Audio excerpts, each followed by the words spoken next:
Como se mencionó, las direcciones de Unicast pueden tener diferentes alcances. Bueno, los alcances no son solamente para las direcciones de Unicast, también podemos ver que las direcciones de Multicast también tienen alcance. Bueno, en este caso vamos a hablar de los alcances de las direcciones de Unicast, ¿sí? Vamos a encontrar el alcance más cercano, va a ser el local host, la loopback, ¿sí? Que se notaría con doble 2.1 o 2.2.1. Luego podemos encontrar en el alcance las del link local, ¿sí? Que serían de alguna manera las que solamente me permiten conectar con los dispositivos que están en mi misma LAN, en mi misma red local. Luego podemos extender a las de unique local, o los que eran exi local, que fueron después desaconsejadas. Podemos tener direcciones finalmente globales, que son las que alcanzan a cualquier lugar de internet, que estas globales de alguna manera debían ser únicas, ¿sí? Que son manejadas a través de los diferentes RIRs. Bien, bueno, las direcciones de link local, ¿sí? Las tenemos en el rango de FE80 W2.10, ¿sí? Estarían dentro de ese prefijo, y siempre van a ser barra 64, ¿sí? La longitud del prefijo cuando se la asigna van a ser de barra 64. Como dijimos, tiene alcance solamente la red a la cual estamos directamente conectadas, ¿sí? La parte de los últimos 64 bits que quedan una vez asignado la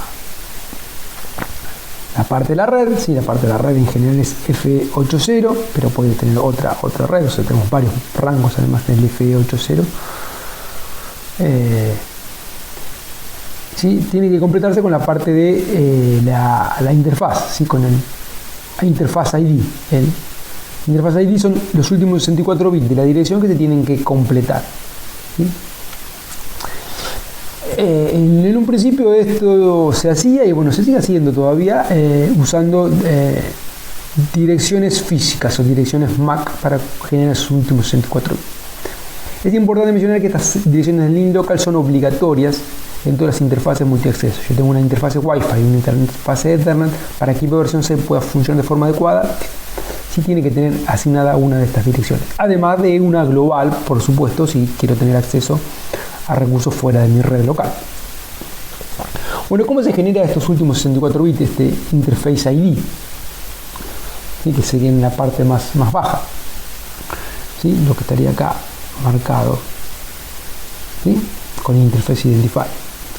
Bueno, en general, como les decía, se puede utilizar direcciones MAC de 64 bits, se puede usar direcciones MAC de 48 bits, que es lo más común de ver en los protocolos de Ethernet o Ethernet y de Wi-Fi. Eso se genera de forma automática, se puede generar de forma manual, si uno puede asignarle ese valor que uno quisiese. Después hay una RFC que es la 4941 que indica cómo generar esa interface ID de forma sin estados y para generar un valor privado y temporal. O hay una RFC que es la 7217 que indica cómo generarlo de forma permanente, podría usarse de forma permanente y de alguna manera sin revelar, ¿sí? el ID físico de la placa de red, que estaría asignado con la MAC 64 o con la MAC de 48, ¿sí? EUBI 48 sería.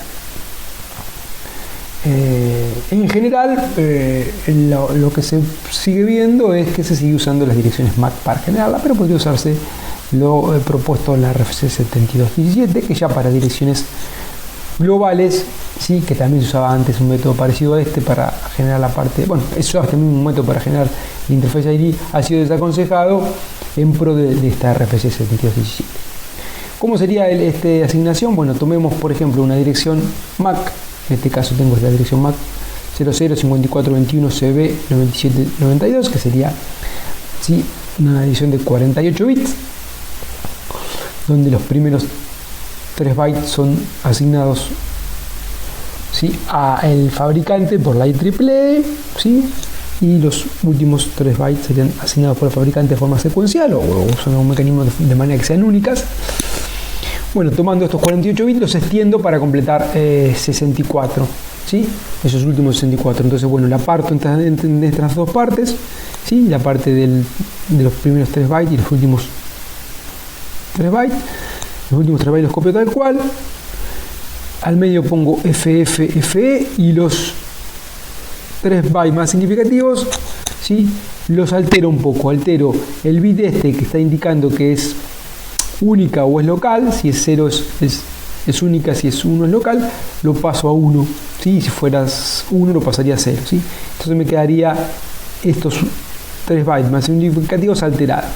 Y bueno, al principio pongo el prefijo de la lin local, que es el más usado, como les decía, el FE80, ¿sí? Entonces el mapeo de una de 48 a una de 32, que como les digo son obligatorias para las redes multiacceso, que son Bluetooth, FDDI, Token Ring, Token Bus, ATM. Bueno, estos son protocolos ya que han quedado mucho en el tiempo, FDDI, Token Ring, Token Bus, ATM.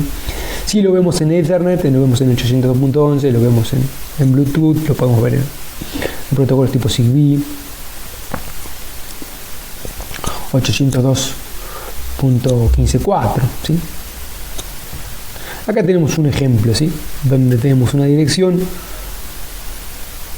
física, una dirección MAC, y a partir de esta dirección MAC se genera esta dirección de link local, ¿sí? O como les decía, también las podemos asignar de forma manual, ¿sí? Uno puede poner una dirección de link local de forma manual, ¿sí?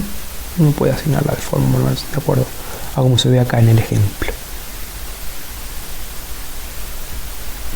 Bueno, las direcciones de site local, como dijimos, fueron desaconsejadas, así que no vamos a entrar en detalle. Las direcciones de sitio únicas fueron puestas en reemplazos de las de site local, de forma de generar direcciones de sitio, pero que sean únicas. No son muy utilizadas, pero son válidas.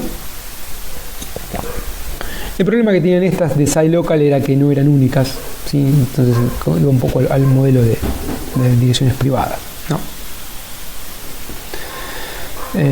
Las de site local son únicas, más allá que tengan un alcance local, o un alcance más de local de sitio, ¿no? Un alcance privado.